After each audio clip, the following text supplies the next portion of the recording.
It is 5:30. I'd like to call the study session to order. At this time, we would entertain any public comment. Seeing none, we'll move on down to number 3, the roundtable discussion amongst council members. Does anybody have anything to discuss?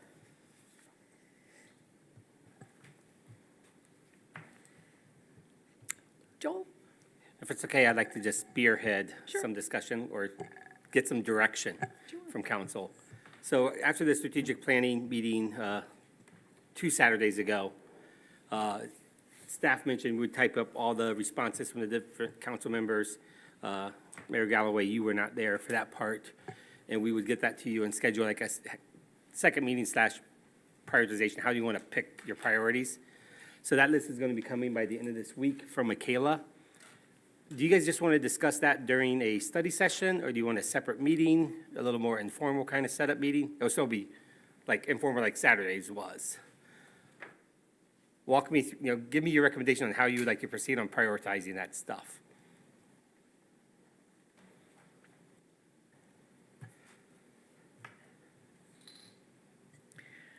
What do you think about time-wise is what it would concern me. I mean, it's not something obviously we want to rush through, Correct. but from what I understand, a lot of it is banking off of what we already have. Yeah. Depending on how, Well, let me ask you this, could we make, excuse me, a study session with just that? yes. Yeah, I think we can. I don't know if we have anything scheduled for the next study session, Michaela or Doug? Not yet. So we could probably put it on the next study session. That was a suggestion Michaela had. My only concern or caveat going that route is you're gonna have to get up and, put your dots on stuff, or we're gonna figure out a way for you guys to say, yeah, this is what we like. So we could do the study session in here, 5:30 to, and then flip the room real quick, or we could just sit up here and you guys could just walk up there. Not a big How deal. would I that- think that's possible, but I'd like to make sure you guys are comfortable with that process. How would that work with recording then? That would be difficult because we don't have wireless mics in here. Right. So if you wanted to record that part during the study session, that would be a difficult process. What does everybody else feel? I mean, And that's why I'm looking for direction, because as we were talking about it today, we really couldn't land on a recommendation or a way to move forward with it. So I just said I'll ask council tonight if council doesn't bring it up.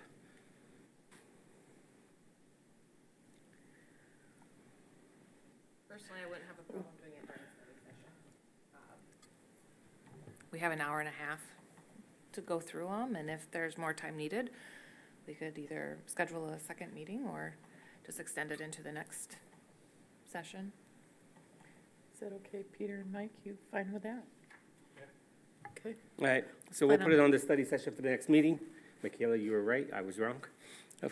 Or you're correct, and my bet was wrong, so that's gonna be good.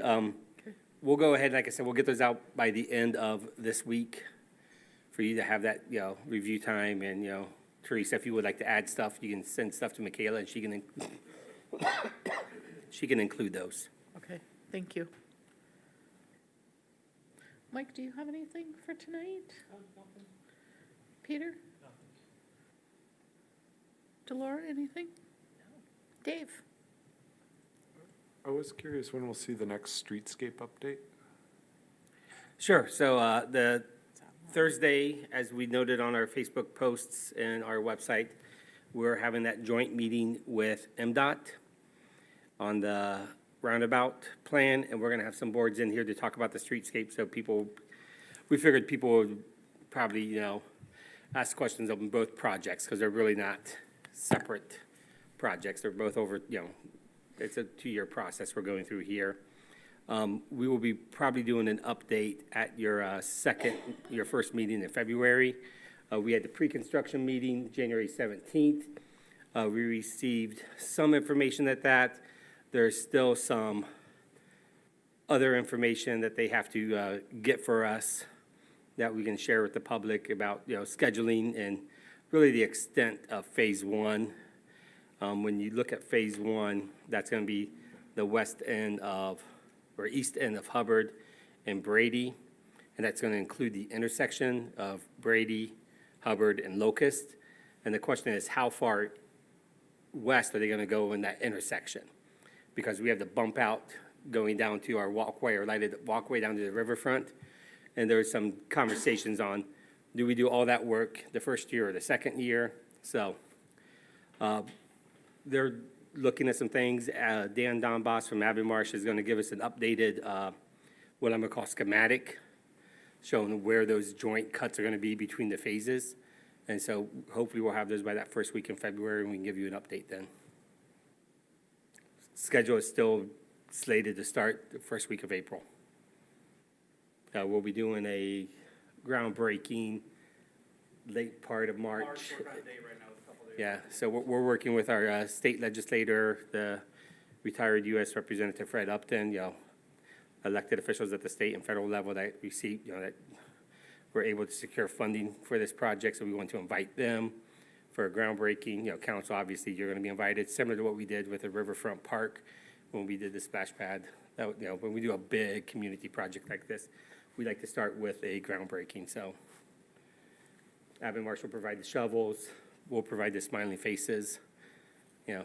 Robacher will have a couple backhoes there, or we'll bring something down from the DPW so it looks construction-esque for the photographs.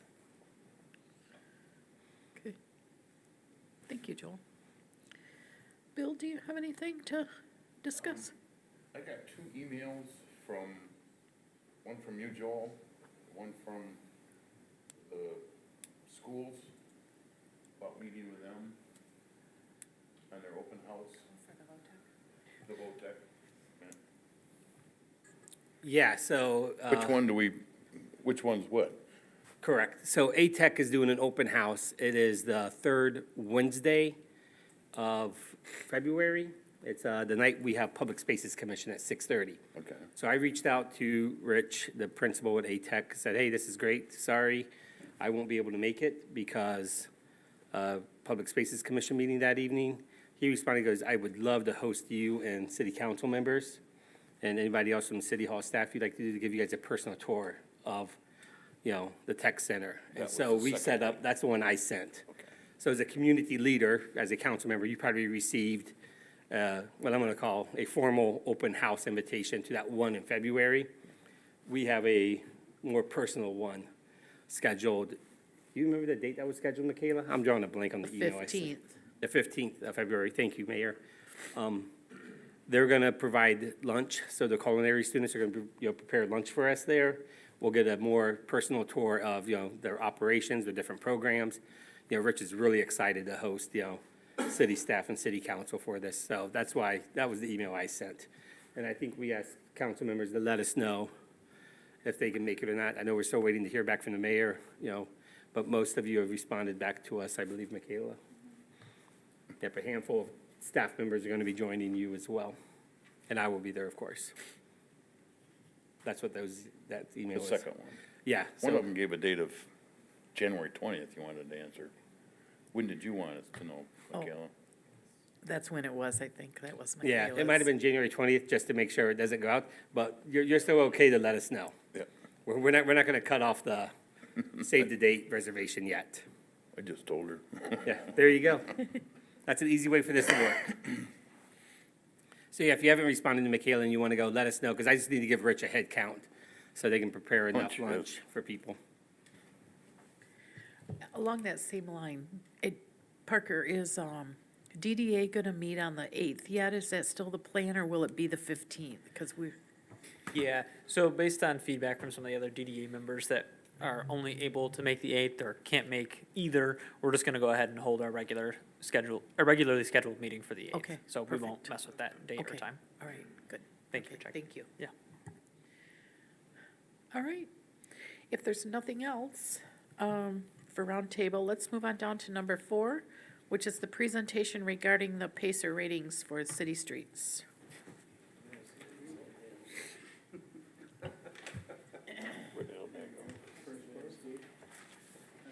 And that, your tabletop before Doug and Tony kick off, You do have printed copies of their presentation, so if you'd like to follow along, you do have printed copies in front of you. Good evening. Basically, last year, we made a similar presentation. You're gonna see quite a bit of the same slides tonight as what you did last summer. The only difference is there are some where Tony or Avonmarsh did some different scenarios as far as funding, where you wanna be in 10 years as far as 25%, 50%, or 75% in a good category. So annually in the springtime, Tony and I drive the streets and we use PACER rating system. It's pavement surface evaluation and rating system developed by the University of Wisconsin. And it was adopted by Michigan back in 1992, I think it was. And it rates the road surface distress on a scale of 1 to 10. 1 being poor and 10 being a brand-new street, brand-new reconstructed street. So when you look at Brady Street right now, it's a 4. When that's all said and done, the PACER system, the road software would take and automatically make that a 10 when we enter it into the system. We apply a treatment and say reconstruct 2023, and it moves right up to a 10. It stays at 10 for 1 year, and then it defaults on the deterioration curve down to 9 for 1 year, and then generally 3 years at 8, and then it goes down 765. And in Tony's part of the presentation over the 10-year program, in that deterioration curve, by the time 14 years comes along, you're out to about a 6 on the PACER scale, if I recall correctly. And that's the point where you want to do some preventive maintenance to get it back up to 7, 8, and 9 categories. So you get a few more years out of the life cycle. So once we're done rating the streets, we do submit those to TAMC, the Transportation Asset Management Council, for the state of Michigan, and which has been COVID impacted. They shut down, they did not do any rating for 2 years, so now we're back in the cycle. So we have to work with them to get our major streets that are on the National Functional Classification System up to TAMC. So we'll be working with Dave Bees in his department this spring to get our streets rated. This basically shows the deterioration curve, pavement condition on the vertical axis, pavement age on the right, on the bottom. It's a scale of 10 is, like I said, 1 year, and they drop down to 9, 8, 7, 6. And then the bottom right, it lists suggested maintenance or repairs that you could do to those certain ratings. 9 and 10, for example, no maintenance generally required. Not until you get down to 8, where you can do a little bit of maintenance, crack seal, if you will. 7 is where you get into some more routine maintenance, crack sealing or minor patching. And then 5 and 6 are PM or grind the resurface. And then you 1, 2, 3, 4, you have structural improvement projects, grind the resurface, crush and shape, and other projects like that. This is the cheat sheet Tony and I take out. A 10, if you look at that, it's new construction, new reconstruction, so you get a new sand subbase, a new gravel base, a new asphalt surface. It stays there for 1 year. Generally, no action is required on a new surface like that. Move over to 9, and you get a road surface that's greater than a year old. And if you start seeing cracks in there, it gives you some preventive maintenance that you can do. But the difference, if we do a mill and fill, it's going to automatically shoot it up to 9. We'll go to 10 because you're not doing the sub-base and base underneath that. So if we were to mill and fill right out here on Trowbridge, Tony and I would input that maintenance that we did, that surface treatment, and then I shoot it up to 9 in the system. Wouldn't go 10 because, like I said, we don't do the base and sub-base underneath that.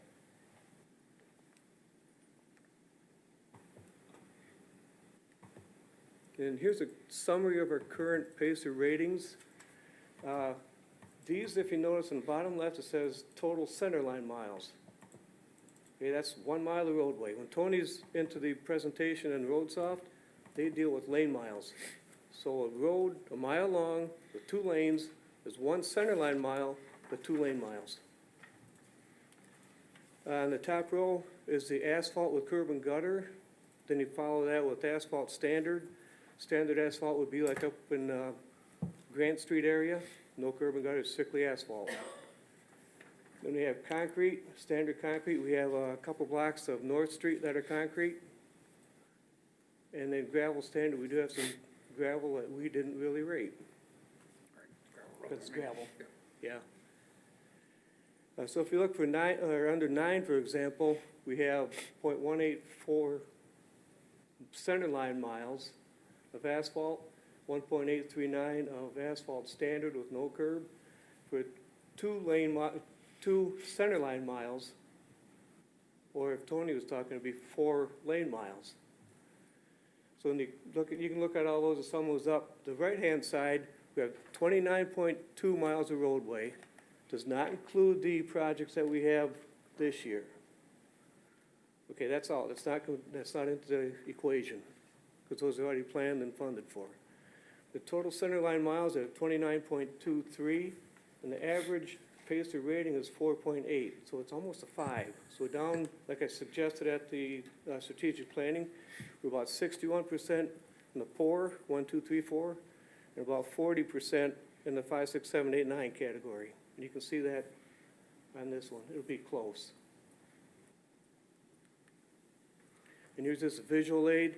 On the left-hand side, you see your 10, 9, and 8s, where you see some minor cracking. You can do some minor preventive maintenance, like crack seal and minor patching.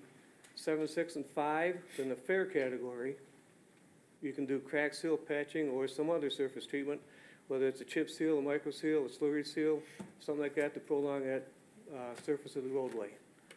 Then Pacer 4, 3, 2, and 1, rehab or reconstruct. You can do a grind and resurface or a structural overlay. When you get down to 2 and 1, it's a failure at the base level. So you're better off taking out the base and the sub-base and starting all over like we are downtown. This is just a map showing the summary of our 2022 ratings, the different colored streets. You know, they're not all in one area, if you will, so the ones are scattered throughout the city, so are the 2s, 3s, 4s, and all the way up. And Tony and I will do the 2023 ratings after the freeze-thaw cycle is complete. And we're back on vacation. Thank you, Doug. So I'm going to talk a little bit about the road soft side of this. A lot of these numbers are somewhat similar to what you saw earlier this year at the base. There was some preventive maintenance done by city staff this year, some crack sealing, some surface stuff. So that is reflected in these numbers, so they have been updated with this last season's work. As Doug said, it does not include the 23 planned projects to start yet here in the downtown. So a little bit about road soft, and I've talked to you guys about this before. I'm going to go the wrong way to start with. Road soft is actually developed by Michigan Tech. There's 400 communities in the state of Michigan that use, so it is really seen as kind of the standard that communities should be using to develop these asset management plans and decide how to address their road work. Staff at Tech maintains that the city has access to it, but as the engineer, we're granted access as your engineer, so we can get in there and do what we need to do in terms of analysis.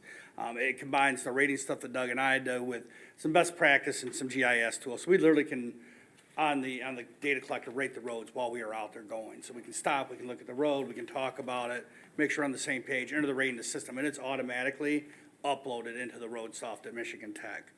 So what we started with is, when we did it with you guys last year, we did what 75% looked like. But to give a much broader picture, we're like, let's look at what 25% in 10 years, 50% in 10 years, and 75%, what that looks like, so you can have a little bit of a conversation around it. So I'm gonna start with going in the right direction. So at 25%, this is what this would look at. As you see up there, if you were to spend, I'm going to go to one page and come back to this if you don't mind here a little bit, just because I've got, no I didn't, I just turned too far, I'm sorry. If you were to spend $155,000 per year, 10 years from now on road work, you would have 25% of your roads in this community in good condition as a rating factor. As you can see from this chart here, the vast majority of your money would be going to rehab work, which is the blue there, with a little bit of the preventative maintenance that Doug was talking about. The whole thing with road soft is directing you to do the right treatment to the street at the right time. So when it needs preventative maintenance, do that. When it needs to have rehab work, do that. Too often in this country, we wait till a road fails and gets to reconstruction and then it just costs that much more to go in there and do the road over its life cycle than if you do the preventative maintenance along the way. So as this shows you here is, most of your money is gonna be going to preventative maintenance each year. To rehab each year, with just a little bit to preventative maintenance. So about, 139,000 that first year to 15. But that's, and as you go in, you get to the point where you can't do any more rehab towards the end, and you're really into all reconstruction work at that point. But this is where your dollars are going, at 155,000 a year. If you go to the next slide there, while your dollars are going to that, you're actually only touching 0.67 lane miles each year, even though you're spending bulk of your money on rehab. Your rehab lane miles is only about 0.6 each year. While the bulk of your money is in rehab money work, your actual lane miles most is going to be in preventive maintenance work. So it shows you how much further that preventive maintenance money stretches when you do it at the right time. So as you look here, what it would look like is you'd be doing about each year, between 7 and 8.5 miles, lane miles of preventive maintenance work each year, and between a half and a mile of rehab work each year. So you're not gonna be rehabbing much roads under this model. You're gonna be doing some crack sealing, you're gonna be doing some pothole filling, that kind of stuff is what you're gonna be doing at this kind of money per year, with a little bit of rehab work. If you go to the next slide, that's kind of your distribution. So as you see, you're, unfortunately, 25% good roads in 10 years is actually a slight improvement from where we are right now. What you see is your good roads start to expand a little bit in that 2, 3, 4 year, and then it's almost like a reverse bell curve. It starts to come back up, and you start to lose back towards where you were, and that trend would continue. So it's kind of a never-ending cycle of just keeping at that point. You're not really ever going to improve with that stuff. You start to get a little bit better, but then because of the overall conditions, it starts to overall get worse again. So at $155,000 a year, it's just kind of you're in this cycle of just kind of keeping them patched and together over time. At 50% is where we start seeing, wrong button, where we start to see the red light in somebody's eye, where we start to see a little bit of more improvement.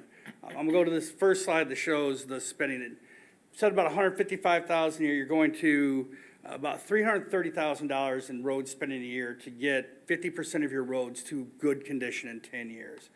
As this shows here, again, most of your money's still going into rehab right now. A little bit into preventative maintenance in terms of how your dollars are being spent, very similar. Once you get to year 8, you're at that point where you're having to do reconstructs because things are failing at that point.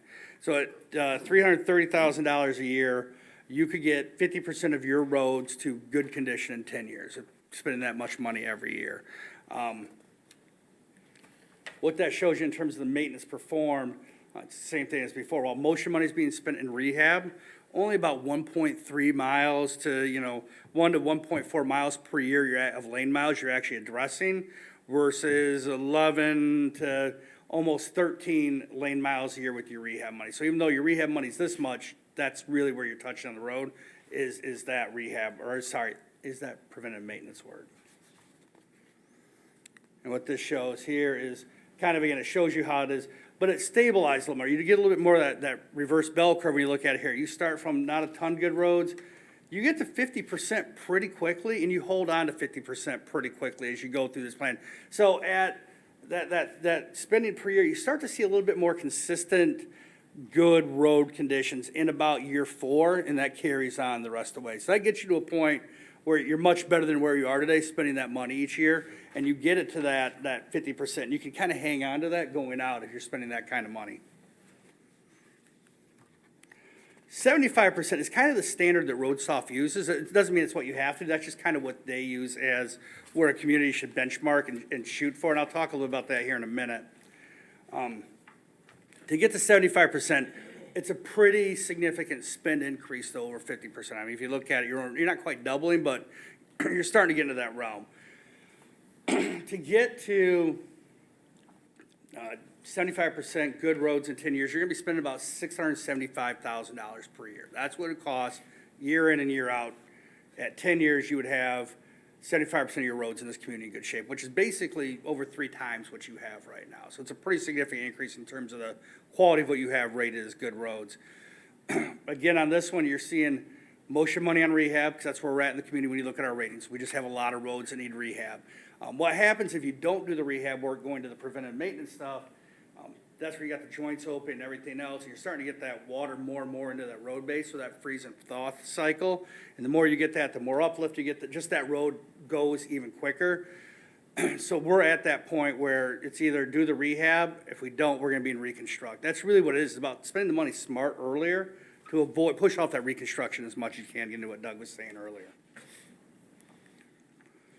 And what that looks like a little, it starts to balance out a little bit more. Still a lot of preventive maintenance, that's where you wanna spend your money, because you're getting more lane miles and maintained early on versus waiting for failure. Some rehab, we only have to start doing a little reconstruction at the end versus at the end on those first two scenarios you saw. Significant amounts of the work done, excuse me, in 9 and 10 were at rehab work. Because of how you're doing the spending now, you're pushing off that rehab work because you're doing more preventative maintenance, you're doing more rehab work. So you're avoiding that more costly reconstruction work by spending that money earlier. So now we're at that point, you're really touching 14 and a half to 20 lane miles a year with work. So you're hitting a lot more of the town at that spending, obviously. And this is what your rating structure does. It starts to just follow a transition. You can see the first 2-3 years, you get a big bump at what goes to good roads. And that trend graduals off, but it still keeps trending in that positive direction to at the point you're at 75% in 10 years of being roads in good shape. What I got here is it's an infographic. What RoadSoft does, and it's really great software the communities have an ability to, it allows you as a council to make informed decision making. It allows you to go, okay, here's what we want to spend. Here's where we want to spend it. Here's where we're going to get our best return on investment. This is how we're going to manage our life cycle costs so that when we do spend money, when you're getting to the reconstruction point, you're spending so much for the impact you get in terms of it versus spending that money along the way before it fails. So you start to manage your life cycle costs of your infrastructure a little bit more. So this is really just kind of an infographic that shows how it helps with your finances, sustainability, planning. The community then knows, here's the next 3 years, what roads we got coming, because you're programming out consistently and regularly with your budget. This starts to get to the area, I really start to get passionate about this part of it. People do not understand what it costs to build and maintain roads in a community, unfortunately. Let's be honest, if people like the kind of work in the industry that I'm in and the contractors work in, our infrastructure wouldn't like this in the country. It's just the reality of the world we live in. In America, we tend to let it fail and then rebuild it versus treating it as an asset that we maintain over its life. So really, this point 3 up there, I really do put it. The consequence of not really valuing these assets and putting the money into it really makes the whole community poor because we're not maintaining something that is a community asset. So by coming up with an asset management plan, what we're able to do is really, and we've got a lot of this stuff already done now, do a complete inventory of all the roads in our community. We have a picture of what needs to be done. We know when it needs to be done to be able to follow this plan. We have the value of the asset. I'm going to talk to you a little bit about that in a minute. We know the future needs of all this stuff. So we got the base information now in place to start developing a plan to really manage an asset. And we actually went through, and this is updated numbers, this year, and this is the value of your road system. This is not the utilities underneath it. This is the base, the asphalt, the concrete, whatever the materials of your road system, the curb and gutter. It's a $45 million investment you have in the community. You think of a city, your roads, water, and sewer are your biggest assets you guys have. That really is it. That outpaces everything else. So I think it's important to look at that. When you think of roads, you need to think of that as a $45 million asset of the city. So if you were to think of this annual spending numbers we talked about, putting in $155,000 a year represents 0.3% of that value's assets you're reinvesting in it. And really, it's probably, you want to invest a little bit more than that in your assets if you have something like that. To get to 50% good road level, which is not bad, really. It really is. It's a good starting spot. That's someplace the council wants to go. You're still only talking putting 0.7% of the value of that asset back into it every year. When you think a road has 20-year life cycle, basically, before you want to do it, you're not even fully replacing it. The life cycle cost is at 0.7% at that point, really, to keep at 50%.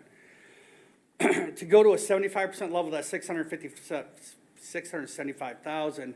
That represents annually spending 1.4% of the value of that asset back into that asset to maintain it. So those are just good numbers for you, I think, to think about what you're putting back into that asset in terms of percentage of its value, as you're thinking about how to tackle this. This conversation we're having is a conversation that most communities around Michigan are having right now. You're in no different place than anywhere else. Everybody's trying to figure out how do we pay for our roads, because they've all gotten to the point where they're all feeling about the same rate. A lot of stuff was reconstructed about the same time, so everybody's struggling with the same thing right now. So the idea is to have a community conversation on this and try to figure out what is the right plan for this community, what fits this community's values, what fits what this community can afford, to do, and how do we spend that money in the best possible manner. So it's kind of the idea was, and going back to when we met before, is to hold some sort of a community meeting, an informational session, just let's inform the community about their road system. Let's inform about the value of it. Let's make sure the community understands what community asset they have and the importance of it. Kind of in the spring, work through a list of projects that kind of make sense to be doing next, and then need to coordinate with the work that Doug's doing as well too, because it makes no sense to do a road project if 5 years later he's going to be doing a sewer project. So that's part of that balancing act. There's a road project thing about now. Well, if he's not 5 years away, we're going to hold off on that and do something else, because there's going to be plenty of projects to do. And then formulate a plan with the city council and city staff over this year to have a road project plan in place by the end of this year to be able to be implemented in '24. So you guys can start working on that path to whatever you want that level to be. Is it 25%? Is it 63%? Is it whatever that number is? We can do that analysis that tells you here's where you need to be spending to be at that point you want. So we've gone through a lot of stuff. We want to be cognizant of your work session time and give time for questions. With that, do you guys have any questions in terms of the information we've gone through or steps moving forward?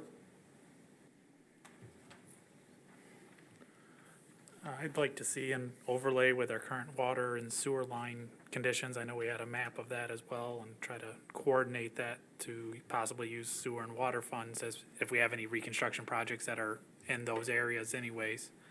The other thing was I noticed there was no increase over the years for inflation. That automatically factors it in. RoadSoft does that. When it does its analysis, it has a factor. Pre-21 inflation or current inflation? Whatever Michigan Tech updates us, they would have updated at some point in '22. So they do, there's what's called the Michigan Engineer Resource Library. It's really MDOT's pricing thing where everything's taught. That then feeds into the system here on a regular basis. They update the pricing and then they do adjustments. But that's a great question, because cost of living, especially on this, we saw 15% last year. It's a pretty big jump. Going back to that, we definitely can work with him on some of this, because a good rule of thumb is if you're doing water and sewer when you're doing a road project, you can generally assign 30% of that road project to the sewer fund, 30% of that road project to the water fund, and really only 30% then becomes street fund. So that helps you stretch your street dollars further by coupling with water and sewer projects. And then the other one is, I'm assuming this is above our current 1.3 million and 2.1 million that we spend in major and local streets that we have in our current budget. I'm assuming that all that must be for our current DPW. So that you're correct. So Doug, what are we average, do we think, right now on our maintenance? For recent years, Yeah, last couple of years, we budgeted 20,000 for crack seal. We didn't quite spend that. I think it was 15 and 16, something like that, but. so those numbers, Peter, if you're looking at the previous budget year numbers of what you're looking at, looking at 23s. yeah, you're also looking at construction projects that are already planned and accounted for and were bonded. So like in 2019, we spent a lot of money redoing roads in two neighborhoods, the Russell Robinson neighborhood and the Wolcott Highland Park neighborhood. But those are bonded out to do that work up there. So the job was done, the money was invested, and now we're in the process of paying back those bonds. Those are both gold bonds and MTF bonds. So as we come up towards our budget sessions, I would like to see how the budget could absorb a 50% and a 75% and what that would look like. Is what we would at least that's what I would want to see, so that then we can see how this could possibly work. That's all. Is there a reason we didn't look at a scenario where 100% of the roads become good? I can run that for you. That's easy. We can just financial restraints, what it would take, but we can do that. 75% is considered the standard, but we can run 100 just out of. Or maybe at least where the 25% is fair rather than poor? Yeah, let me see what we can do there.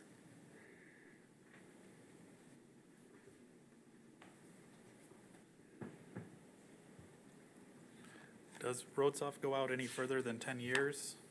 That's the standard, just because it's so hard to project beyond that. Well, I was just wondering, because it was, like Dave was saying, if you're at this point at the 10-year period where we're 75% good, and we're 25% now poor, and really nothing in between, what would that kind of look like if we were to take that same thing and project it out a couple more years? Would it be able to take those poor up to fair, or at least see if that starts digging into that to start? Because of course, as we're going, the good is moving down to fair as you're going out the years, so you're fighting that. Yeah, Are you ever gonna get past that at that level? Or is it just, you're gonna have to put more in at some point to punch through that? yeah, and I'd rather not plan on like a steady state of 25% poor roads. Yeah, we can have that when we do the session, the community input session in the spring, if that's something you guys want to do. We can definitely have that. $1 a year. And I think it's always good just to inform the community, because I think so many people, I mean, you guys deal with this because of budgeting and working with staff day in and day out, but so much of the community just doesn't understand what you do as part of that. And we'll even to try to get some people out, have Marshall put up something, like a TV or something for a prize. You show up to the meeting, put your name in a thing, and try to get people, it sounds silly, but it actually works to get some people out, it really does.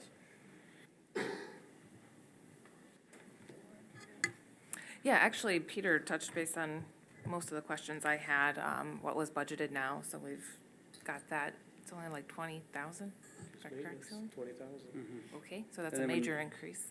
And it tends to be, I think historically, when you've taken on a big project, since you got a grant or something, that's really offset a big chunk of that versus that steady plan thing. Okay, my other question was about the 10-year projections, whether or not it can go out Yeah, we farther can than extend it a that to little see. And then I wondered also if you can plug in, if we have something that we think is feasible as far as being able to budget, can you put that number in there to see where that gets you? Instead of the other way around? Yeah. So I mean, I don't know what number we're looking to think we Like can an arbitrary- not an invest, arbitrary, but, yeah, like, hey, we can put 500K in here, where's that gonna take us? Tracy's saying, I think I can make this work out of the budget, sort Yeah. of thing, yeah. Because that's what I would like to really know as well, is what do we think we have available to put towards this? I know that there's still some infrastructure monies coming down. Are there grants gonna be available or more There's still monies looking forward? $6.5 billion in ARPA money flowing around Lansing. I'm hearing there's gonna be 2 supplemental bills in May, June, and end of the year, plus who knows what's gonna hit the programs that they're gonna do, so I'd hope there's some more money coming down, and we still every year try to get TEDF money and every other grant we can think of. I mean, Doug's great about, hey, I see this program from MDOT, let's take a shot at it, and one of those got what?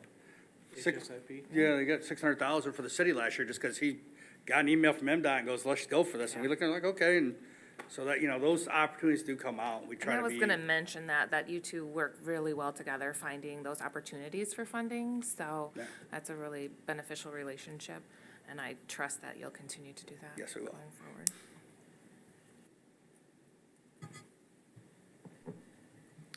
Anybody have any more questions? No? Does the numbers and everything make sense to you guys, just so from a presentation standpoint, does the flow and everything work, okay? I More think feedback so. for me to know, that's appreciated, thank you, Yeah, okay. Thank you. thank you. Thanks, Doug. Joel, did you have anything to add? No, I mean, as I mentioned during the budget sessions, I'll just reiterate again, it is a significant annual cost. I will point out that what we're talking about, a lot of that is preventive maintenance that we just have not been doing for for several years. It just has not been in our DNA and our programming, and we have to flip that mindset in this community and get into that kind of programming. And that's gonna that's gonna result in figuring out some kind of funding injection.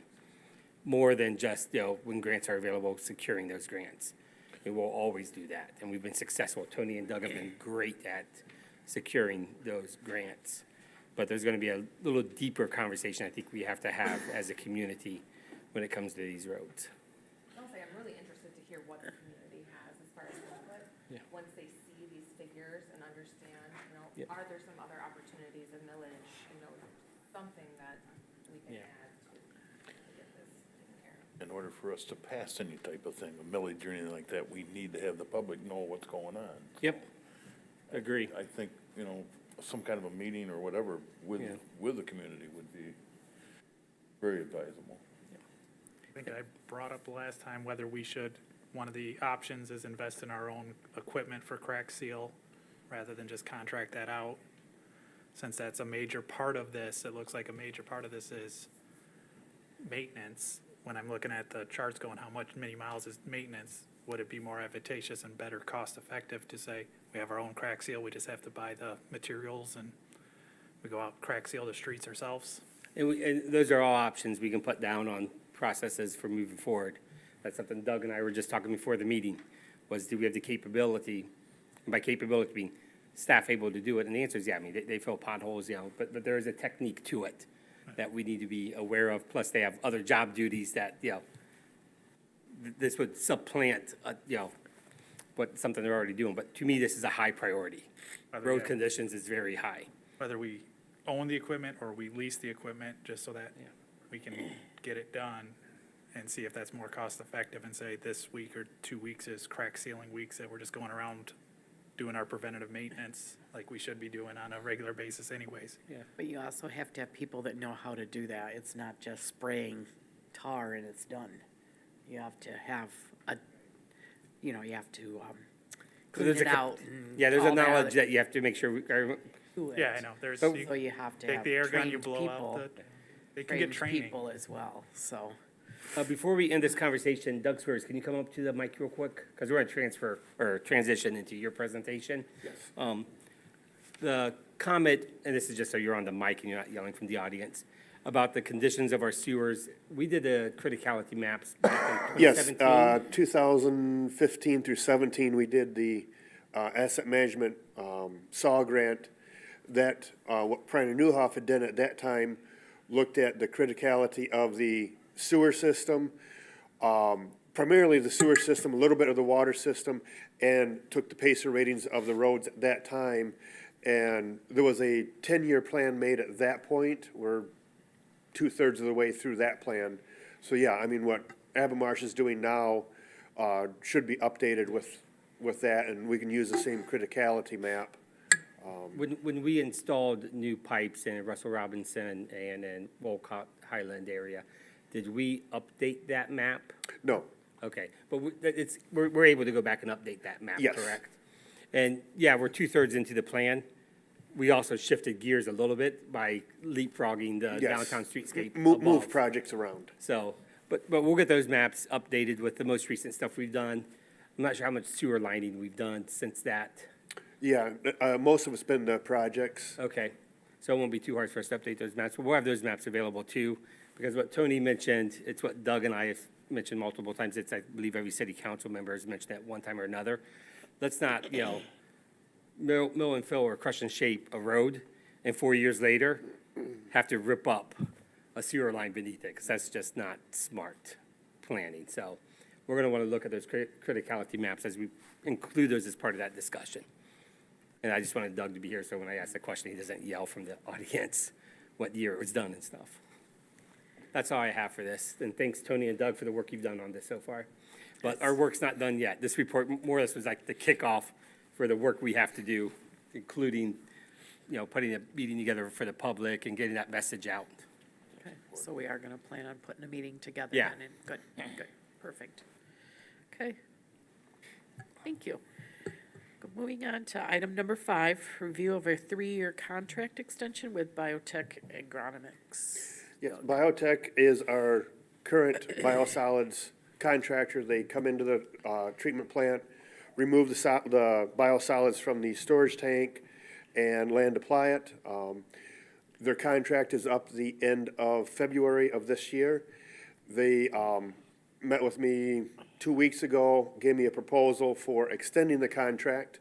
Wanted to present that to council on what they are presenting.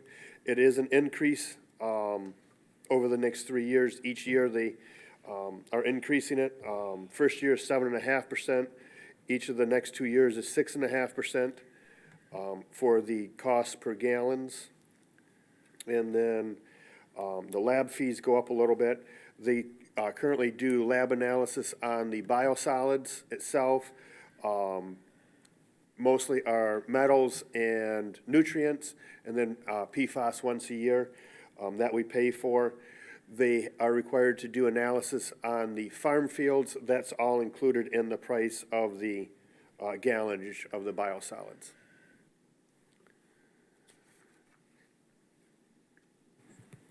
So I guess, I'm bringing it to pre-session here to get your, I guess, opinion, any questions on there? One thing I'd like to add, when Doug brought this to me, there's two ways you can go about this. One is, extend the contract, which is what we're recommending. Yes. Or go out for bid. We looked at other communities and what they're paying.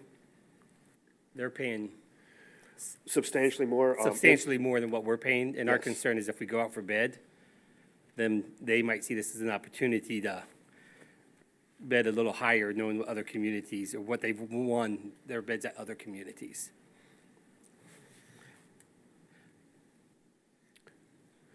One thing I would add too is, along with the price per gallon, there is a fuel surcharge rate table in there. The table looks like it is set low.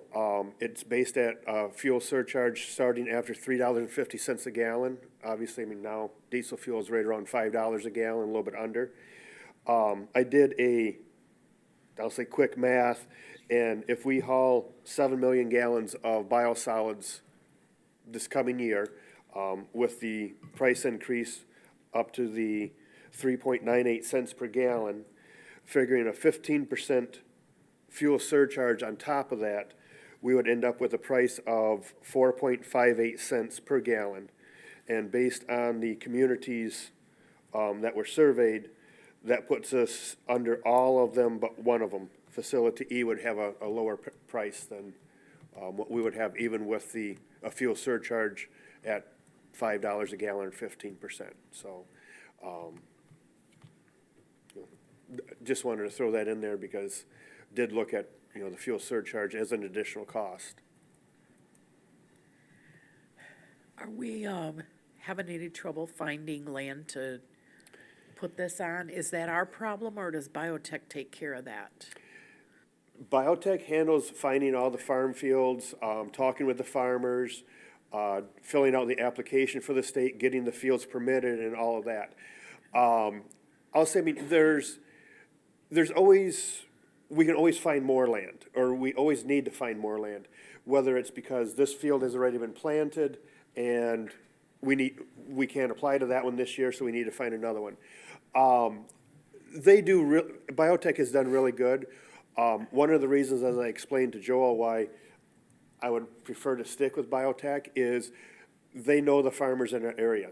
They've been here since 2003, I believe it was, that they got the contract with the city. They know the farmers know them. There's that repertoire between them. So, I would say it's probably easier for them to find a field and get us a field to apply on than having someone new come in and do that. Whether it's me saying something or in my weekly reports, you may see, we're getting full on biosolids, we need to, get these out. A lot of time the blame goes to BioTech. It is not always their fault. Weather plays a big part. If farm fields are too wet, the farmer has the right to say, I don't want you on that field until it dries out a little bit, because you're gonna cause more damage to it than you're providing nutrients, so you need to wait. Like I say, weather's a big part, so we may be full and need to get hauled, biosolids hauled away, but the farm fields just aren't letting us. Not the farmer may say no, but the fields themselves are not able to be applied on. So, having a company that's been here, knows our area, knows the farmers, knows what situations we get into at the treatment plant with getting full, is a, benefit to myself and the operators there, just knowing that we can, count on them to get in there when needed. Okay. Any other questions? Any more discussion? Go ahead. I don't have any questions, Doug, but I was just gonna say that I am in support of, extending the contract to 3 years. I think for the services that BioTech provides, especially with that relationship they have with the farmers, Sure. that takes a load off of you and your staff of having to try Yes. to find that. So, just my 2 cents. I know we've talked as a council, some concerns about land application being prohibited in the future, but hopefully not in the next 3 years. Yeah, I've talked with BioTech, recently, our engineer Trevor, he's been in, looking at other projects, but he's done several projects on the east side and actually around the country now with biosolids, putting presses into facilities. And, he's like, Doug, land application is probably never going away. Yes, there have been a couple states that have banned it, but the sludge has to go somewhere. There are fights in other states to keep it out of landfills. If you press it, dry it, and put it in landfills. No matter what a community does with their biosolids, someone's going to disagree with it. So until we're told we can't, right now the best option is land application.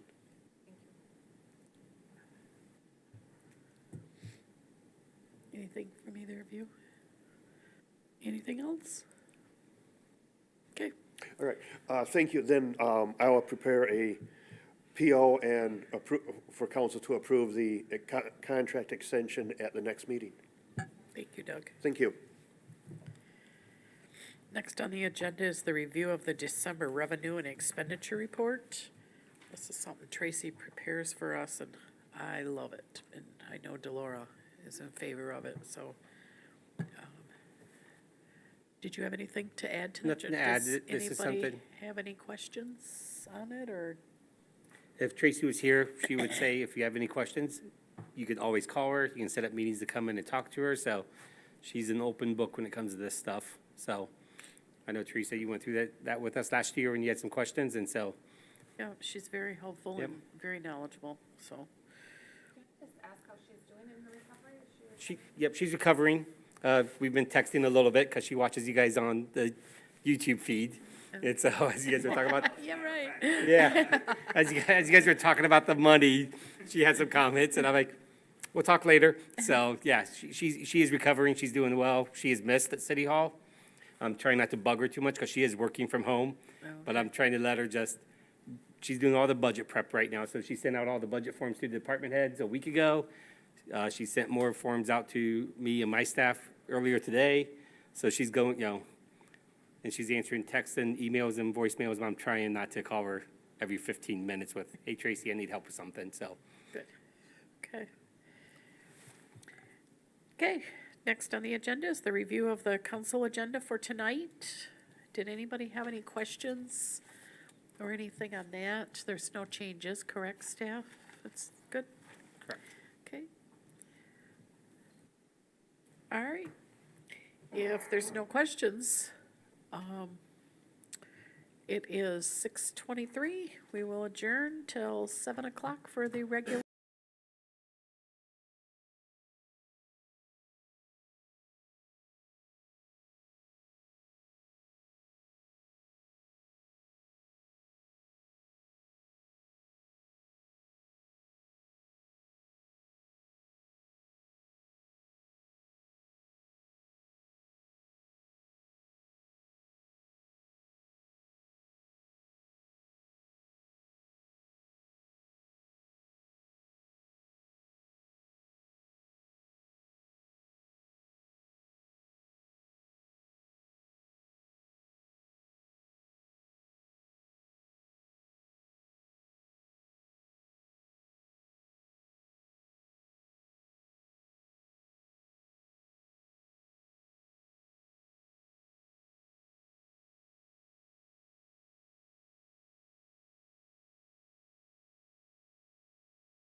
It's 7 o'clock. I'd like to call the regular council meeting to order.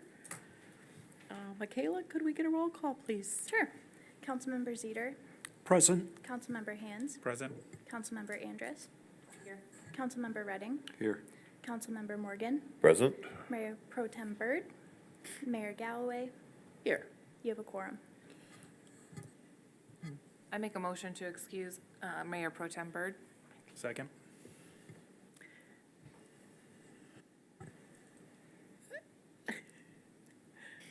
All in favor, please signal by saying aye. Aye.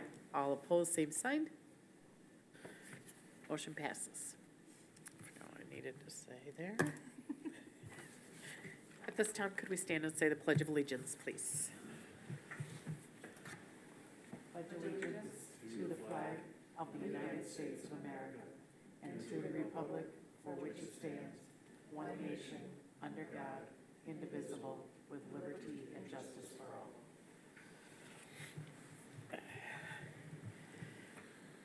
Okay, next on the agenda, we have approval of the agenda of the regular council meeting for January 23rd, 2023. I move to approve tonight's agenda as presented. Second. All in favor, please signal by saying aye. Aye. All opposed, same sign. Motion carries. Next, approval of minutes. 5A, approval of the study session minutes from January 9th, 2023 council meeting.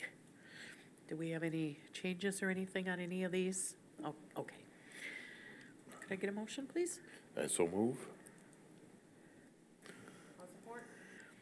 All in favor, please signal by saying aye. Aye. Aye, same sign. Opposed, same sign. Motion carries. Next, 5B, approval of the regular meeting minutes from January 9th, 2023 council meeting. Move to approve.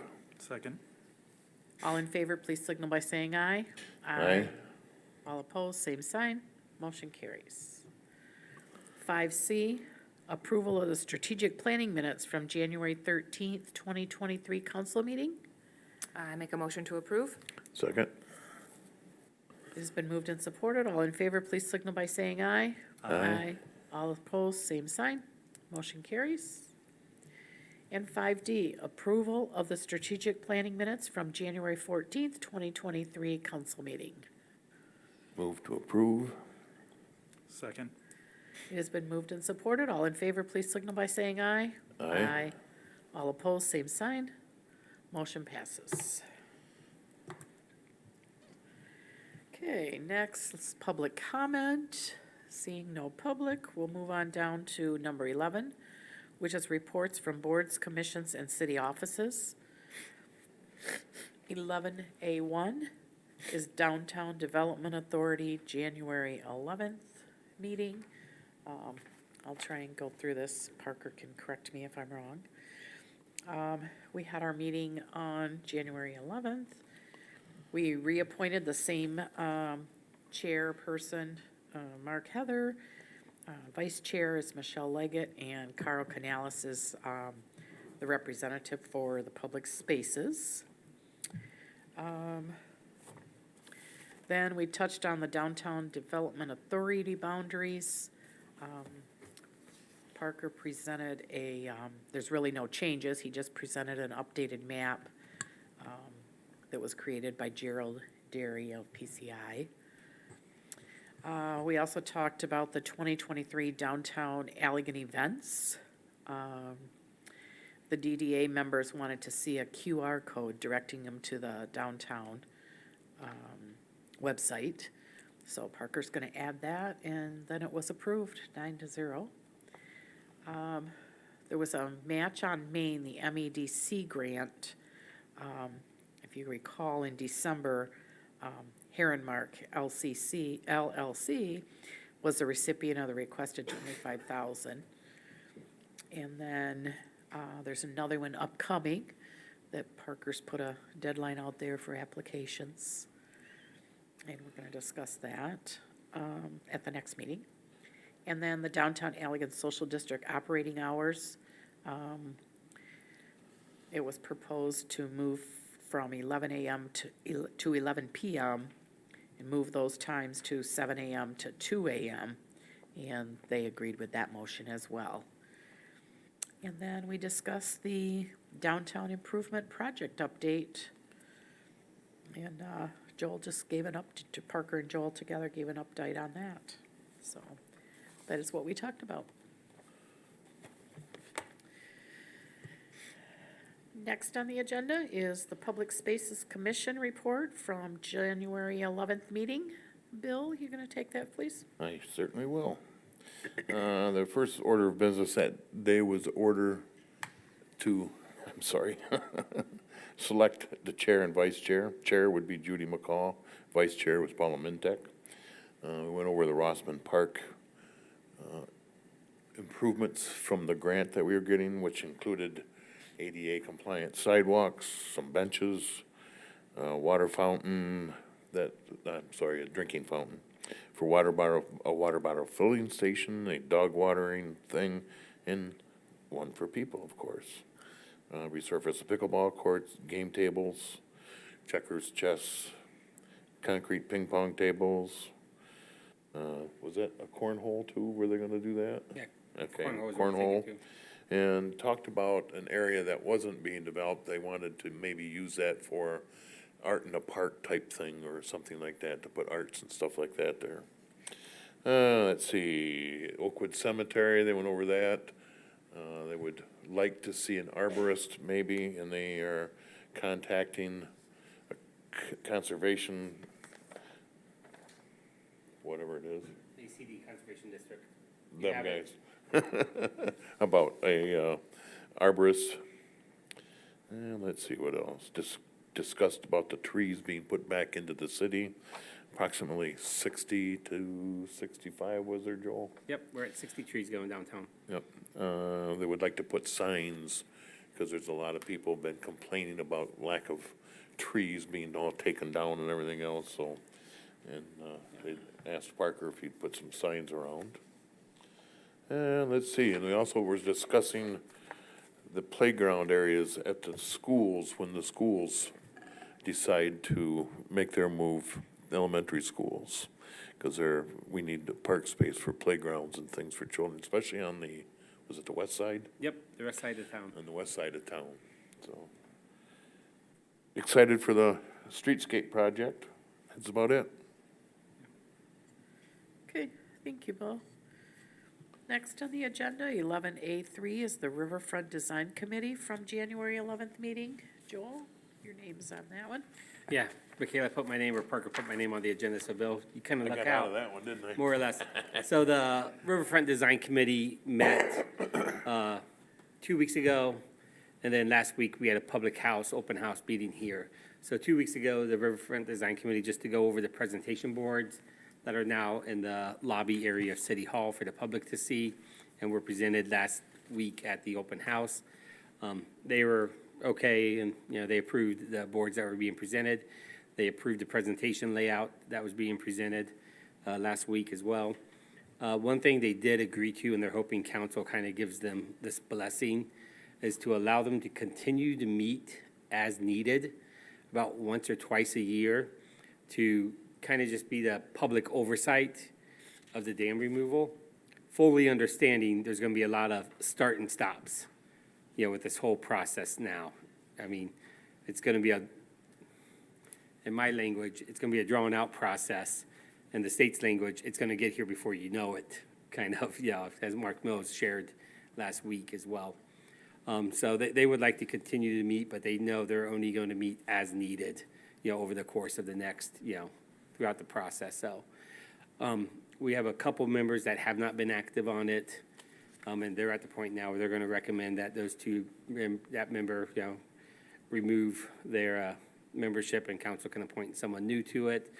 They also, Rachel McKenzie, former council member, she submitted a resignation at this point. She said she felt like she contributed what needed to be contributed up to this point, and now that this phase is ending, she'd like to take take a back chair and let someone else have, some ownership of it.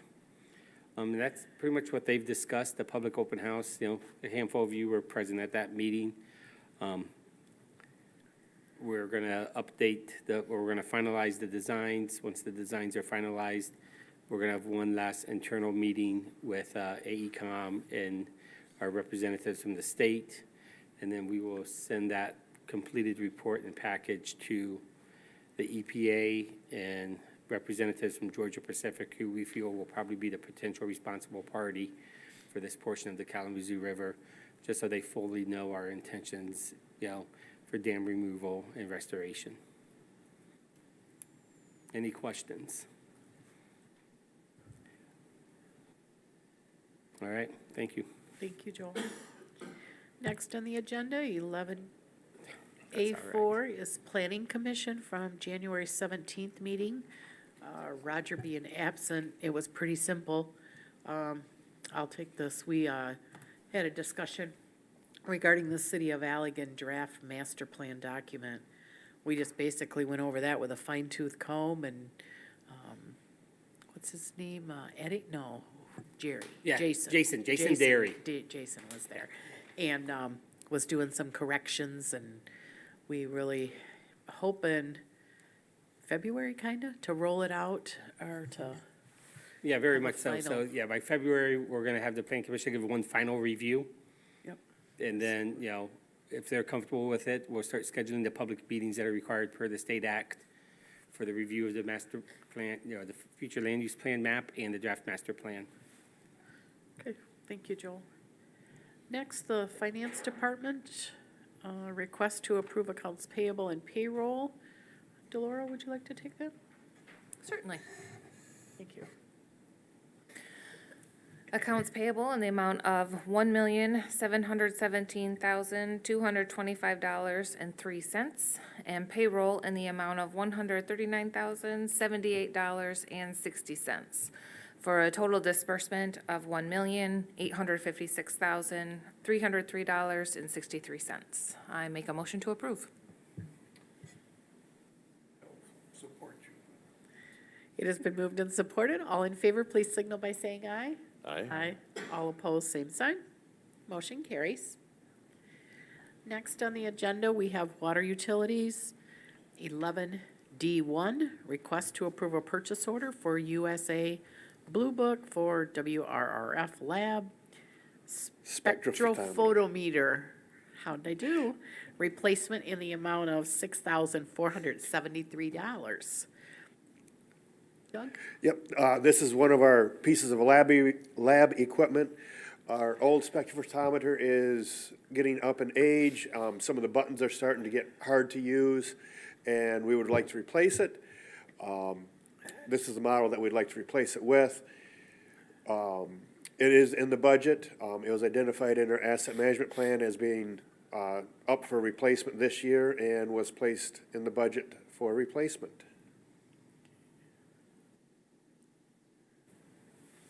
I am guessing this is used to test our water. Yes, it's actually for the wastewater plant. Okay. Primarily, it is used for testing phosphorus levels in the wastewater. We can also use it for testing chlorine levels. And if, those are the two primary tests that we use it for. Okay, all right. Thank you. Any questions? I was just gonna ask what the typical, life expectancy of the equipment is. That one we have is 24 years old, or so I Yes. saw. Is that? And we thought the Typical? one that we have right now was not gonna last that long because probably 15 years ago, the power supply on it failed. Tried a new power supply, we had to go to battery backup on it. And all of a sudden, probably after a year of running on batteries, it worked plugging it back in. So, it has served us well. And, I mean, it is still operational, just getting harder to use. So we do plan on keeping it just in case something happens with a new one. I still go by the belief that older stuff lasts longer than new stuff. So, yeah.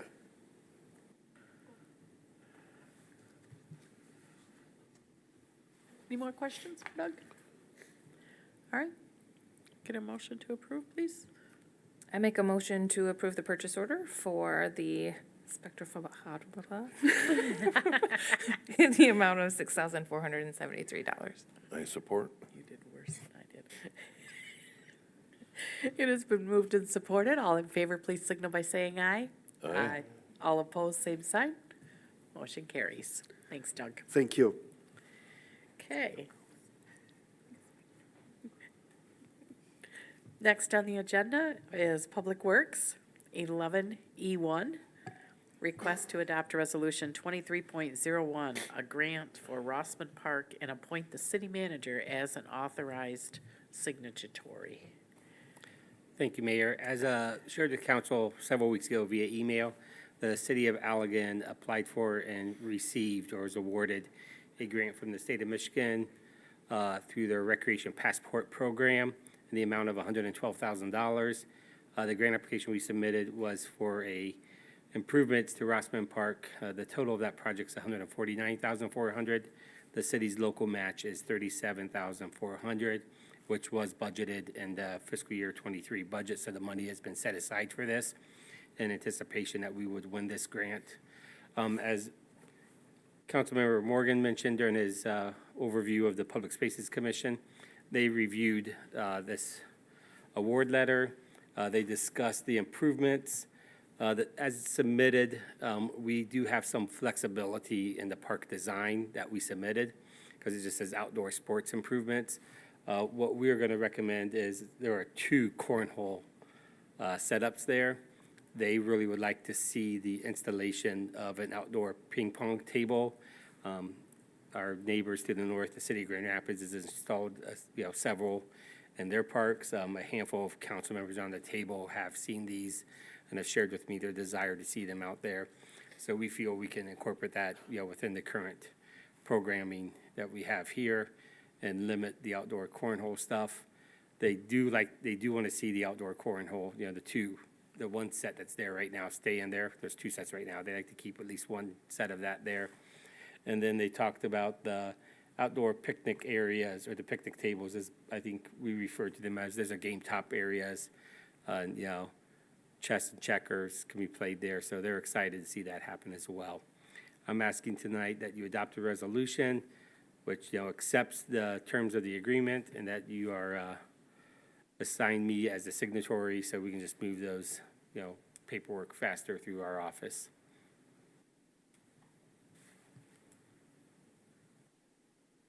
Does anybody have any questions for Joel?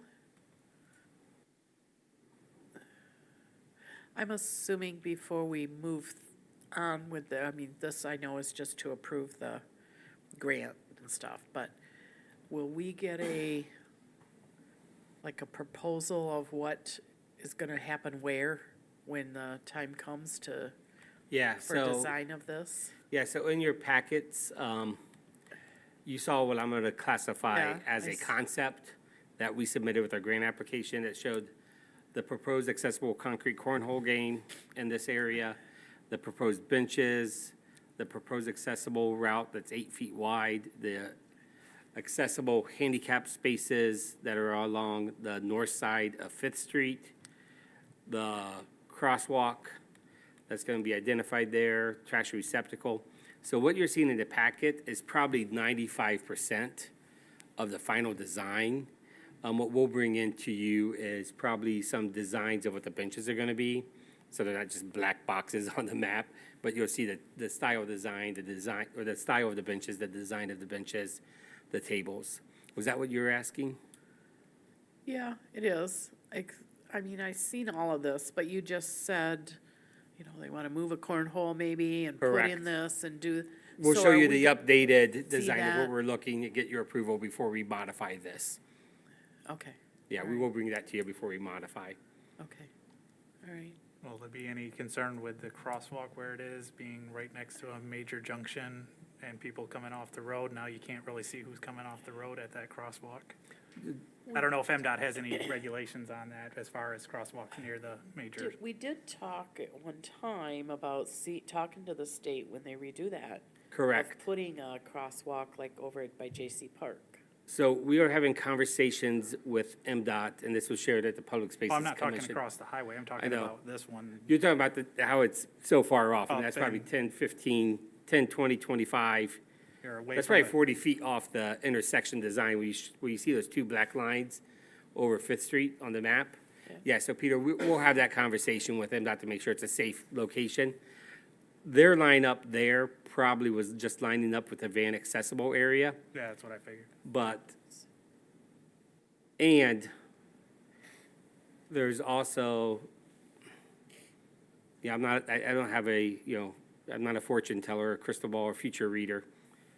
Something tells me if you're over by the cornhole, the outdoor games on the south side of Fifth Street, and your destination is over on the north side by the pickleball courts, you probably you probably won't meander down to the sidewalk and cross down by, M89, then come back up. You probably will just shoot straight across. So there might be some validity in putting that, in identifying that crosswalk, putting up a yellow reflective sign that this is a pedestrian crossing, just to alert motorists as they turn that corner. But we'll look into that with MDOT and, verify that placement before we go out for bid. I see one drinking fountain over by the pickleball, Yep, nothing over on the other side. correct. Placement of water, connection of, for a water service. I think there's water service on both sides. There's a water tap over in that park, There is, so, so it might work there too. yeah, just thinking. Yeah. I'm sure it'll come back later after you get the design done and. Yeah, look at the wherever. the placement near the pickleball courts is just because they usually sweat more than people playing cornhole or tabletop tennis. Same with like trash receptacles, because there's this My one dad by plays the chess, he corner. probably sweats when he plays chess, to be honest. Might need another one further down by the picnic table or the game table, just so people, the distance from trash can study to just make sure people get the trash in the can and not just tossed on the ground near the Yeah. court. So we'll look at that all when it Okay, comes up. so but- when it comes back, we'll look at all that kind of stuff. At this point, can we get a motion to, So moved. I'll support. it has been moved and supported. All in favor, please signal by saying aye. Aye. Aye. All opposed, same sign. Motion carries. 11F, City Manager and City Clerk. 11F1, Request to approve the amended City of Allegan Personnel and Procedures Manual. All right, so in your packet, you received a report from staff regarding several updates to our personnel policy. I believe we discussed all of these policies except for the bereavement policy at the last meeting. And that's, I was gonna ask about that. So I would like to just review each of these policies as they were listed in the packet in your report. So the first one is changing our holiday schedule to match the county's holiday schedule by removing Columbus Day and adding Juneteenth. As council recalls, when you discussed this, you made the changes to our holiday schedule by adding 3 holidays and taking 1 away, or 4 holidays and taking 1 away to match the county's holiday schedule 2 years ago. And I think it's good practice for us to stay consistent with the county's holiday schedule. The county's removing Columbus Day, adding Juneteenth. Council said you were in favor of going that direction, so I made those changes in the packet as you saw. The second one was something that staff needed to do, which is clarify how regular part-time employees are compensated on holidays. So if you're a regular part-time employee, you have a set schedule. Historically, the practice has been if the holiday falls on the day of your set schedule, so if you're scheduled to work on Friday and it's a holiday that day, you would receive holiday pay for your scheduled hours, because we don't want you to lose pay. However, with the most recent policy that was, approved, it wasn't very clear on if part-time employees got their pay or not. So we went through it and we clarified it to match what our practice is. So if you're scheduled to work, 4 hours on Friday, and Friday's a holiday, you would get 4 hours of holiday pay, which is just straight regular pay. We figured that's a fair way to treat employees. The third one was, in our new policy, we don't clarify what a regular part-time employee is. So in our employment classifications, we had full-time employees and part-time employees and seasonal employees. So I added a section for regular part-time employees. These are employees that work more than 20 hours a week on a regular schedule, this time to this time. It doesn't, fluctuate like what our Regent Theater employees fluctuate, or our part-time staff that helps out at the Griswold, which is typically a Regent Theater employee that covers a shift over there for an event. So this really right now only affects our front desk staff. We have one regular part-time employee that works front desk here at City Hall. A couple years ago, we had a front desk, a regular part-time employee at the police department, but she retired, and we chose not to fill that position. So that is the clarification there. And the fourth one deals with bereavement. This was brought to my attention last year by our HR and Finance Department. When you look at the definition of bereavement, it is to take time off to do the grieving that needs to be done and to address the family matters. And that really should happen immediately upon someone's passing. I reached out to a handful of other communities, and that's how their bereavement works. They don't allow this, 6 months later, the family's having a reunion to, and it's / celebration of someone's life, and that, you get bereavement pay for that, visit. So we would like to clarify that bereavement has to happen within that first week of that passing. I don't think a week is long enough. To In happen today's within? wo- Yeah. Okay. In today's world with most people being cremated, that's a process to get that done. Yeah. And then have a Celebration of life. celebration of sometimes life. done. I 2, think the 3, 4 county weeks. is 30 days, and I don't think that's too much out of The line. county is 30 days? Okay. I'm fine with 30 days. I mean, it gives you time to schedule that Sure. for the happening. Yep. I think a I'm week fine with is- that. Okay. We want to get away from the 9 months is what we wanted to get away from. Yes, exactly. That is way out of line, I think. Yeah. Yeah. So we're just saying that they can take the 5 consecutive days within 30 days of that? Correct. Okay. Yeah. I was like, 30 days off, or, it's like, that's a really good bereavement policy. Yeah. And then, did I glance over? Yeah, the parental leave wasn't listed on the report. It was not, and I apologize for Just that, but it was noticed that in your packet. Yeah. Because I'm going down the packet, and I'm like, oh. So the last one is a new section for parental leave. To establish policies and procedures regarding parental leave for guardians of newly born or adopted children. All staff are eligible to take 2 consecutive weeks of paid leave from work up to, but no more than once per year, specifically for the activity of caring for a newborn child or newly adopted child in which they will serve as a primary caregiver.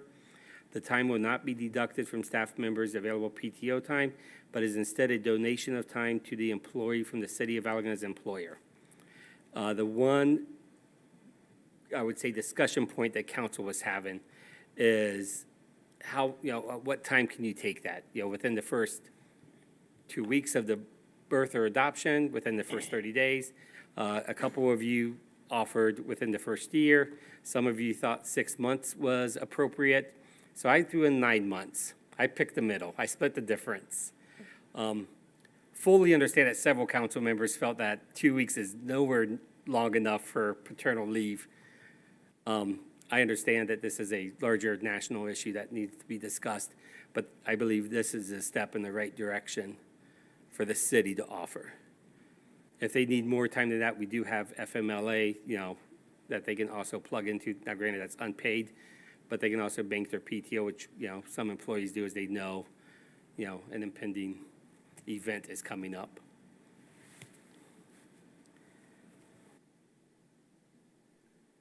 Any questions on that one? Are you okay with the 9 months? Because like I said, I believe that was the one discussion point. I'm fine with that. Bill, the only question I had was whether the labor attorney has reviewed all of these. Yeah, so these were emailed to the labor attorney last week. He said he'd be getting them to, he said he reviewed them. He'd, get comments to me if needed. I said it's going Monday night. I did not hear back from Steve before this meeting. We can go ahead and table if we would like to wait. My only concern with that is we do have one employee that would benefit from the paternal leave. And that employee is at that point in their pregnancy where, it's February 12th, but it could be, tonight. And I would feel a little disheartened or, if this wasn't moved on at this part for this.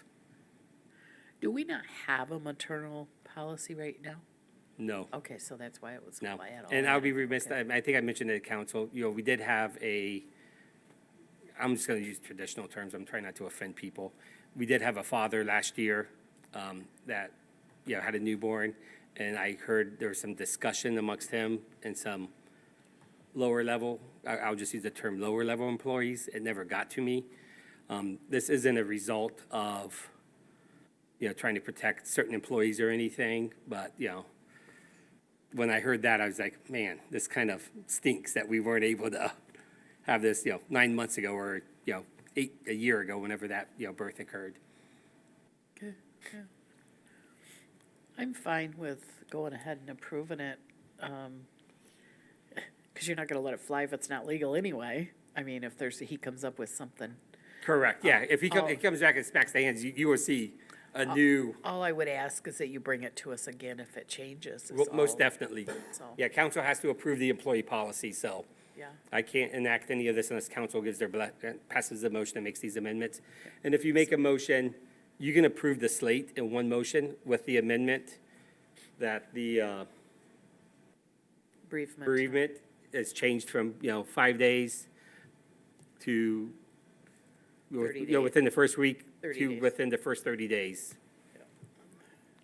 That's the only amendment I heard as you guys were discussing this. That's. Can we get a motion? I'll make a motion to adopt the proposed changes to the procedure manual with the amendment to the bereavement policy, changing it from a week to 30 days. Second. It has been moved and supported. All in favor, please signal by saying aye. Aye. All opposed, same sign. Motion carries. Thank you, staff. Next on the agenda is request to approve the amended 2023 meeting, public meeting schedule. I can take this one. Okay, thanks, Michaela. Yeah, no problem. So we need to change the meeting schedule, the public meeting schedule for 2023. By removing Columbus Day as an observed holiday, we can move the first meeting in October back. It was originally scheduled when you first approved it for October 10th, but now that we won't be observing that as a holiday, we can hold our meeting on the normal date, which would be October 9th. And that is the only change and the only date that would be affected, because Juneteenth is the third Monday, I believe, of June this year, so that would only affect Planning Commission. It wouldn't affect City Council. Thank you, Michaela. Any questions? Get a motion to approve this, please. So moved? Second. It has been moved and supported. All in favor, please signal by saying aye. Aye. All opposed, same sign. Motion carries. Next on the agenda is the request to adopt Resolution 23.02 for adoption of guideline for poverty exceptions. I will handle this. Thank you. So the state of Michigan allows local unit governments to create a guideline for poverty exemptions for single-family homeowners who fall below certain income thresholds to apply to the Board of Review to be exempted from paying their local property taxes. On the screen are those income thresholds per family. This is a process. They have to apply in person. They have to submit their previous tax returns. They have to submit any asset lists that the Board of Review requests to see. And they have to provide, proof of identity. Every year, the city of Allegan has historically, since I've been here, approved these poverty exemptions as a way of trying to lessen the burden for those, with lower incomes in the city of Allegan.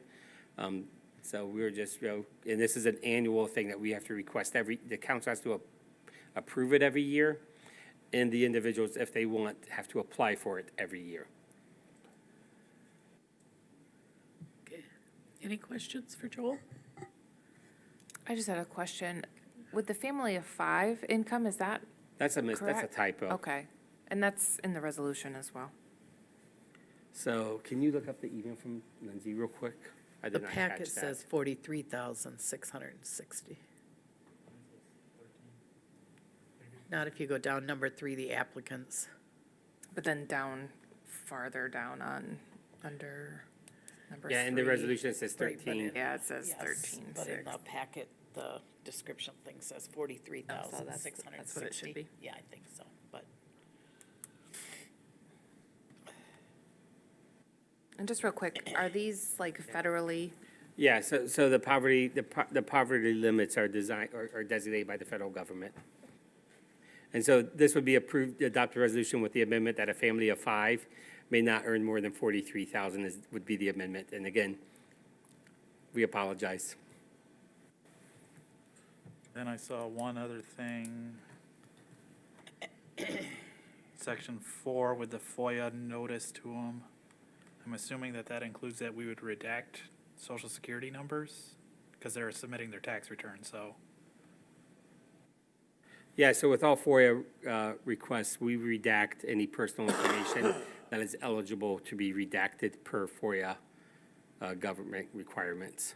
Okay, let's make sure. I'll move to adopt the policy with adjusting the family of 5 to 43,000.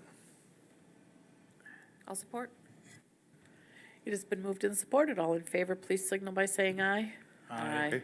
All opposed, same sign. Motion carries.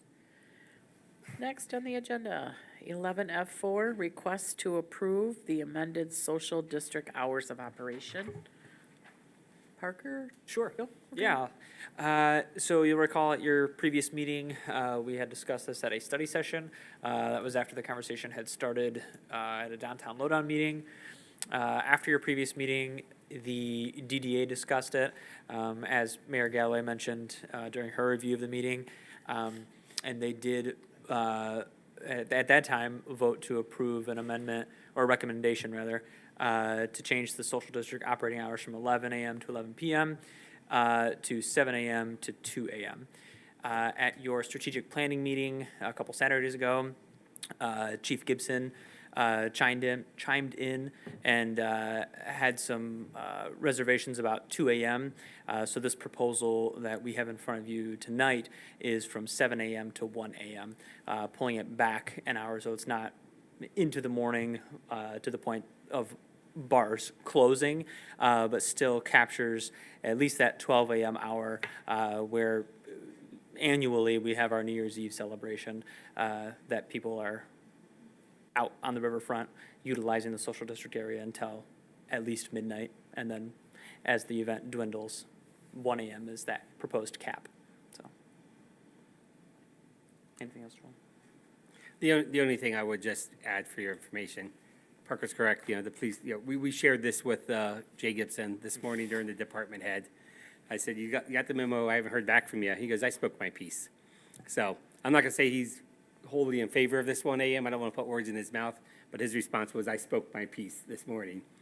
In addition to the New Year's Eve, you have several establishments now that stay open to midnight on a regular basis, and we believe as we talk to those establishments, they're looking on the weekends to go even a little bit longer. As I discussed this issue with the police chief following the strategic planning meeting, the things we discussed was, we've had no issues with people in social district at all. The only issues we've had with alcohol in the city is things that have started inside an establishment and ended up in the establishment. So I don't think the people who partake in the social district are the rowdy type that, people would think that's out there. So the city manager's office is fully supportive of a 7 a.m. to a 1 a.m. Timeframe.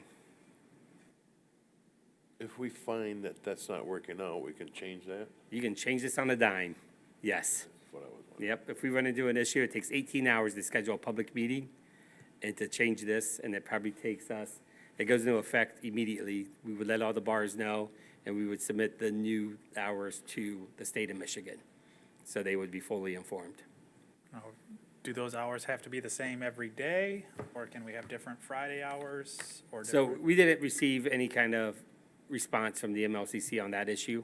Yeah, because that was my only one. It's like, could we just dedicate the holidays and the 4th of Jubilee and all that's already just included and put Fridays as longer hours? So,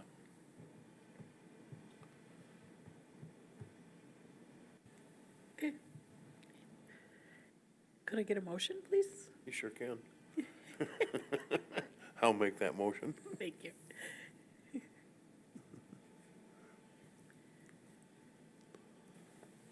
Do we have a second? I'll support. It has been moved and support. Before we vote? Sure. Delora wants to discuss. discussion, if anyone has any. I appreciate that we pulled it back the hour. I was gonna propose that we put it to midnight, 7 AM to midnight. I understand from the report, the reasoning to go to the 1 AM, but I kinda do like what Peter said, is to have specific times when it could go to that 1 AM, not like every night. So, I mean, I'm in support of extending the hours, definitely, but I don't know how everyone else feels about that. You know, as Joel said, we can change this, not so much on a dime, but on a quarter, and make a change, and I think it'd be too difficult for the public to understand, well, no, this Friday, we can do this until 2. Oh, it's Saturday, I don't know, we gotta do it at 1. I think, standard time, I think this is fine, I really do, that's my opinion. That's a good point, Phil. I didn't really think about that, like how that could be confusing. Confusing. Changing the hours back and forth, so Yeah. I appreciate that perspective. I don't think it would be so confusing if it was just Friday through Sunday, or, it's Friday, Saturday, Sunday, it's longer hours just by default. Most people aren't really down here that late on every other day of the week. So then I'm I just- guess I would have to ask why it matters. We don't have that many people down here during the week, so, Yeah.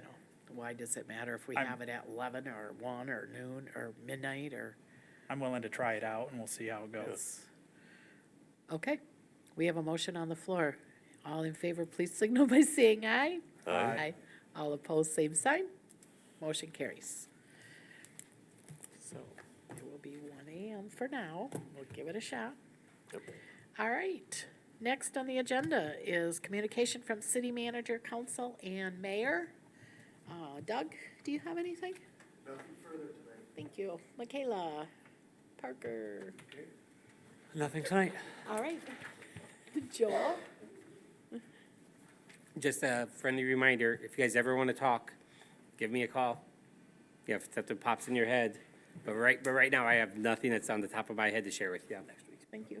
Next week's meeting, thank you, Parker Johnson. So a friendly reminder, Tuesday, the 31st, is the joint meeting with the HDC Yep. and city council. What I- time, though? Because I have it on my calendar at 8 AM, and I know that's not correct. It is 8 AM, it's amazing. For the first time, we're gonna. No, it's not. No. 7 PM. Okay. A regular meeting time. That way we can ensure that members of the public want to be here. They can be here for, that meeting. The way I envision setting the room up for this meeting is you all sit at your regular tables or regular seats here. We'll extend tables over there for HDC members. And we'll probably have Alan over here with me.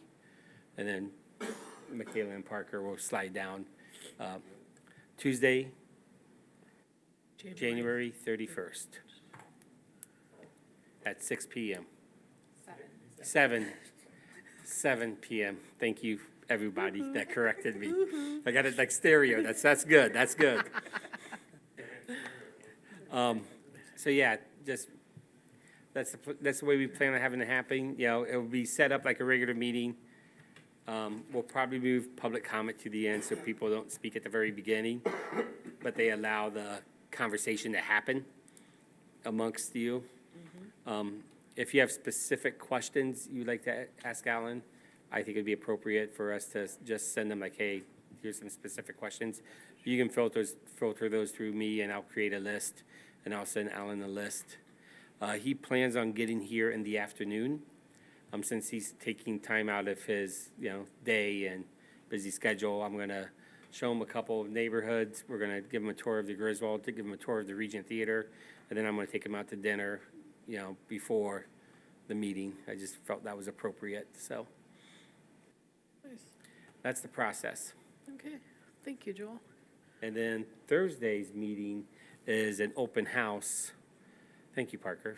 Thursday's meeting is an open house again with MDOT and city representatives and representatives from Abbott Marsh. And probably, is C2AE, Doug, did they respond? Are they gonna be there? I have not heard. Okay, yes, I don't know if MDOT's engineer, C2AE is the engineering firm doing the work on M89 and the roundabout. That's next Thursday, right? That's next Thursday. Yeah, thank you for the 5 to 7. MDOT does these as true open houses. They are drop-in. They will have a couple boards. There's no presentation. You can ask questions, and then you can leave as you want. Oh, okay. And so staff will be here, be here for that. I will not be here. My manager's conference starts next Tuesday, so I'll be here for the Tuesday meeting. And then I have to get up to Grand Rapids for my manager's conference. On Thursday night, we have an event that I have to participate in. Okay. Parker, is there anything else that Joel forgot? I don't believe so. Okay, thank you. Bill, do you have anything? I do. Okay.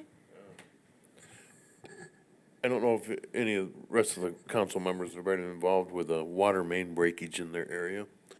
We had one last week, a fairly significant one. The city boys spent 14 hours there repairing that. Worked through the night, came there at 8 o'clock at night and worked right on through I want to thank them for a relentless, beautiful job. The road's a little bit of a mess, but they can't be helped. They found some other things, but, other than that, if you've ever had anything like that and saw the city and how hard they worked at that, it was amazing. We're tickled and lucky to have something like that. Thank you, Doug. I will pass that on. Please do. So I have a question. Along that line, was that lead service pipe or was it, No, that was an 8-inch ductile iron that was installed in 2010. 12 or 10, Yeah. okay, We figured it was just a bad spot in the pipe, probably been leaking over time, and as a leak in a pipe leaks over time, it expands. right, And, you'll see a picture, and it, I think it was in the last weekly report, but, the hole was about that big. So that didn't just happen overnight or just pop out. Right. It was happening over time, and it just got big enough that it okay. finally surfaced. So where I was going with that, had that have been lead service pipe, would we at that time have changed out the pipe? Yes, but a 8-inch main usually is not a lead service pipe. Okay, Lead okay. service pipes are typically on the service line going to a structure, a residence, a business, and they usually did not install anything larger than a 2-inch lead service. Typically, they were a 1-inch. So to find it on a main that big would be very unusual. Okay, all right. While you're there, could I just ask, do you think that would account for some of that water loss, that unexplained water loss? We're hoping it does. Couple months? Okay. Because it happened mid-January, when we read meters the 1st of February, we should have about half the water loss as we did the previous months. And if that happens in February, that's a good sign. March should be back to where we were a couple months ago. So yes, we're hoping it does. We've been continually searching for other water loss areas and issues, and we have not found, significant areas where it could be, so. Thank you. Okay, thank you, Doug. Oh, and thank you, Councilmember Morgan, for letting us sample in your house. That's funny. They're the dirt no, it's nothing. That was fine, they did a wonderful job. Good. Anything else, Bill? Oh. Good, thank you. David? Nothing for me, thanks. Delora? Nothing. Zeter? No? Peter? Nothing tonight? Okay, thank you. The only thing I had was we talked about the Riverfront Design Committee. I think it's fine to go ahead and let them meet as needed. It'd be no different than what we have been doing in the past, so I don't see a problem there. And I think that's all I have. So if there's nothing else, it is 7:49. We'll go ahead and adjourn the meeting.